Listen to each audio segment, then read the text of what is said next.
crystallization అంటే ఏమి? One more question very important. The number of water molecules present in formula unit. One formula unit of salt. One formula unit of salt ని మనం water of crystallization అని అంటాం. ఒక formula unit of salt లో ఉండేటువంటి water molecules ని water of crystallization అని అంటాం. ఫర్ ఎగ్జాంపుల్, ఇలా ఒక సాల్ట్ లో వాటర్ ఉంటే అలాంటి సాల్ట్స్ ని హైడ్రేటెడ్ సాల్ట్స్ అని అంటాం. Hydrated salts. ఈ సాల్ట్స్ లో ఉండేటువంటి వాటర్ ఫిక్స్డ్ అమౌంట్ లో ఉంటుంది. For example, if you consider gypsum, plaster of Paris, అలానే వాషింగ్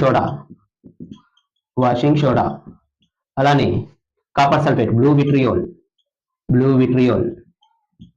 అలానే గ్రీన్ విట్రియోల్, వీటన్నిటిని మనం ఎగ్జాంపుల్ గా చెప్పొచ్చు. జిప్సమ్ CaSO4 2H2O ని జిప్సమ్ అన్నాం, అంటే ఇది హైడ్రేటెడ్ సాల్ట్. దీని యొక్క water of crystallization 2. Plaster of Paris CaSO4 half H2O ని ప్లాస్టర్ ఆఫ్ ప్యారిస్ అంటాం, అంటే ప్లాస్టర్ ఆఫ్ ప్యారిస్ యొక్క water of crystallization half H2O. Washing soda Na2CO3 10H2O ని వాషింగ్ సోడా అన్నాం, అంటే ఈ సాల్ట్ లో ఉండేటువంటి వాటర్ మాలిక్యూల్స్ 10. దీని యొక్క వాటర్ ఆఫ్ క్రిస్టలైజేషన్ 10.